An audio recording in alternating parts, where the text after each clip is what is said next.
তিনি তখন মুখ্যমন্ত্রী, সামনেই লোকসভা নির্বাচন, তাই চরম ব্যস্ত তিনি।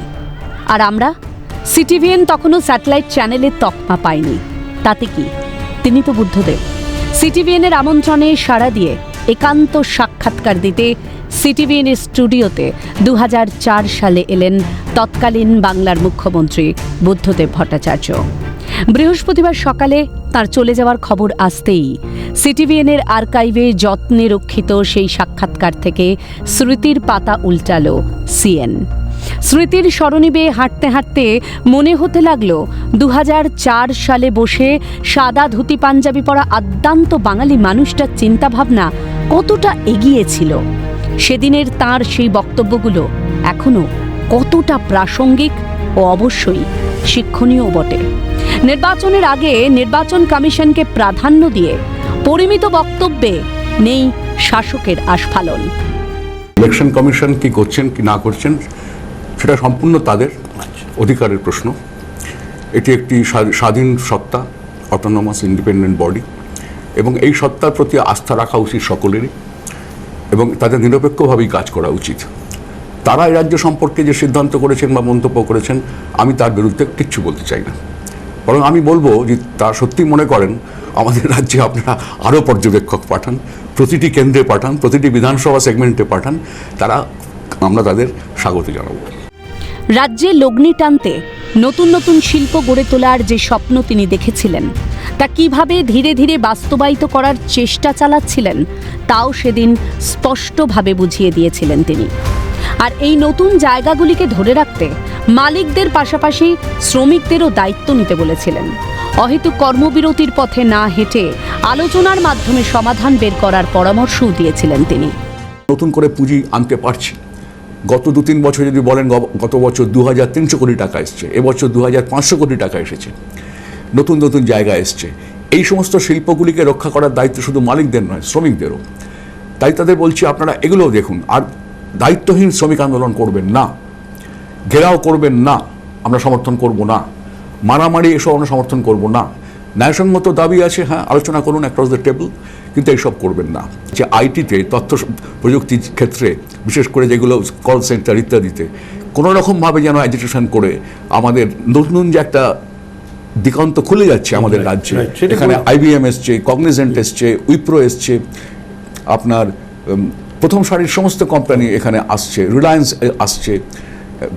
এইখানে সত্যম তারা শেষ পর্যন্ত রাজি হয়েছে, হায়দ্রাবাদে আমার সঙ্গে চুক্তি করেছেন। এই শিল্প হচ্ছে মেধাভিত্তিক শিল্প। কারিগরি প্রযুক্তির উন্নতি সাধনের মধ্য দিয়ে নতুন প্রজন্মের ভবিষ্যৎ গড়ার লক্ষ্যে অভিভাবকের মতো কড়া মনোভাব ব্যক্ত করেছিলেন তিনি। বর্তমান সময়ে যার অভাব বোধ করে বঙ্গবাসী, যা বলাই বাহুল্য। আর 5টা চটকল চা বাগানের সঙ্গে মিলিয়ে ফেলবেন না। এবং এখানে যদি এটার অগ্রগতি না হয়, আমাদের রাজ্যে মানব সম্পদটা, আমরা তো 20th সেঞ্চুরির ধ্বংসাবশেষ, 21st সেঞ্চুরির যারা ইয়াং ছেলে মেয়ে, তাদের হাতে হচ্ছে আমাদের রাজ্যের ভবিষ্যৎ, এবং সেখানে আইটি একটা বড় ব্যাপার। এই জায়গাটাকে আমাদের শান্তিপূর্ণ রাখতেই হবে। বর্তমানে উত্তরবঙ্গের বঞ্চনার বিরুদ্ধে এই মুহূর্তে সরব একাধিক জনপ্রতিনিধি। উত্তরবঙ্গের পাহাড় থেকে সমতলের মুখেও দীর্ঘ বঞ্চনার সুর। কেন্দ্রীয় প্রতিমন্ত্রী সুকান্ত মজুমদার উত্তরবঙ্গকে উত্তর পূর্ব উন্নয়ন মন্ত্রকের অংশ করতে প্রস্তাব রেখেছিলেন। সে নিয়ে জলঘোলা হয়েছে বিস্তর। কিন্তু আজ থেকে 2 দশক আগেই উত্তরবঙ্গকে সাজানোর পরিকল্পনা সিটিভিএনকে ব্যক্ত করেছিলেন বুদ্ধদেব ভট্টাচার্য। আমাদের রাজ্যে যে 5টি আমরা বলছি অ্যাগ্রো এক্সপোর্ট জোন, 5টি ক্ষেত্রে আমরা বেছে নিয়েছি পাইনঅ্যাপল, আনারস, আম, লিচু, আলু এবং সবজি। তার দুটোই হচ্ছে উত্তরবঙ্গে। আমের কেন্দ্র হচ্ছে মালদা এবং আনারসের কেন্দ্র হচ্ছে শিলিগুড়ি। সেখানে কি হবে, সেখানে আমরা ইনফ্রাস্ট্রাকচার তৈরি করব, প্রি হারভেস্টিং আমরা উন্নত মানের বীজ দেবো। আমাদের মোহিতনগরের থেকে এখন খুব ভালো আনারসের বীজ আসছে। আগামী মনসুনে আমাদের আনারস চাষ অনেক বাড়বে। তৃতীয় হচ্ছে এই হর্টিকালচার অ্যান্ড ফুড প্রসেসিং। আর মেডিসিনাল প্লান্টসও একটা ব্যাপার। মেডিসিনাল প্লান্টসের জন্য আমরা সিনকোনা চা বাগানকে জমি টেন্ডার দিয়েছিলাম। অনেকগুলি কোম্পানি ইন্টারেস্ট দেখিয়েছে এই রাজ্যের, বাইরের রাজ্যের। মেডিসিনাল প্লান্টসও উত্তরবঙ্গের পাহাড়ি অঞ্চলে খুব ভালো হবে। ভুল ত্রুটিকে মেনে নিয়ে সতর্কভাবে সেই ভুল শুধরে নিয়ে এগিয়ে চলার বার্তা দিয়েছিলেন বুদ্ধবাবু।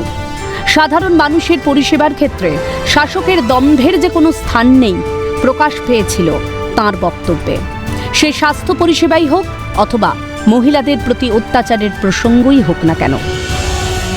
স্বাস্থ্য পরিষেবা যেটা আমরা দিই সেখানে কোথায় প্রশাসনের মধ্যে সমস্যা আছে, কোথায় দায়বদ্ধ নয় চিকিৎসকরা, কোথায় চিকিৎসায় গাফিলতি, এই সমস্ত সমস্যাগুলিকে আমরা খুব সতর্কভাবে বোঝার চেষ্টা করছি এবং সেগুলোকে সমাধান করার চেষ্টা করছি। কিন্তু এত বড় দায়িত্ব নেওয়ার যে আমরা নিয়েছি তার মধ্যে কিছু ত্রুটি থাকবেই এবং সেই ত্রুটিগুলোকে আমরা আপ্রাণ চেষ্টা করছি শোধরানোর। পশ্চিমবাংলাতেও মহিলাদের বিরুদ্ধে নানান ধরনের অ্যাট্রোসিটিস, সেগুলির সংখ্যা মার্জিনালি হলেও প্রতি বছর একটু একটু করে বাড়ছে।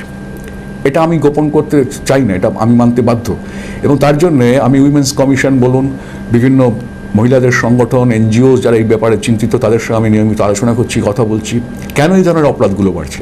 যদি তুলনা করেন রাজস্থান, মধ্যপ্রদেশ, দিল্লি, তাতে আমার আত্মসন্তুষ্ট হওয়ার কিছু নেই, কিন্তু আমাদের রাজ্যে এটা হবে কেন? এই একটা ব্যাপার যেটা শুধু রাজনৈতিক একটা দলের নয়, বামফ্রন্টের নয়, সমস্ত দলের চিন্তা করা উচিত এবং সমস্ত মহিলা সংগঠন, প্রতিষ্ঠান, ব্যক্তির আমাদের রাজ্যে মহিলাদের বিরুদ্ধে এই ধরনের দুষ্কৃতিকারীদের কার্যকলাপ বাড়ছে কেন, এটা আমাদের সকলের কাছে একটা প্রশ্ন এবং প্রশ্নের সমাধান আমাদের সকলকে মিলে করতে হবে। জ্যোতি বসু তখন প্রাক্তন, তার উত্তরসূরি বুদ্ধদেব ভট্টাচার্য তখন বাংলার মুখ্যমন্ত্রী। যুব ভারতী ক্রীড়াঙ্গনে আয়োজন করা হয় জ্যোতি বসুর সম্বর্ধনা অনুষ্ঠান। সেদিনে সেই নজিরবিহীন ইতিহাসের সাক্ষী ছিল সিটিভিএন। একমাত্র সিটিভিএনই সম্প্রচারিত হয়েছিল সেদিনের সেই অনুষ্ঠান। নিজের পূর্বসূরিকে কিভাবে সম্মান জানানো যায় বুদ্ধবাবুর আচরণে সিটিভিএনের ক্যামেরায় ধরা পড়েছিল সে দৃশ্য।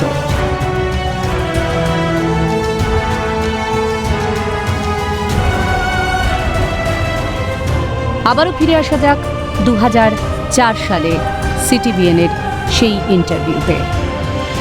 ক্যালকাটা টেলিভিশন নেটওয়ার্কের তৎকালীন চিফ রিপোর্টার সুদেব রায়চৌধুরীর প্রতিটি প্রশ্ন, দর্শকদের প্রতিটি প্রশ্নের উত্তর তিনি দিয়েছিলেন সাবলীলভাবে।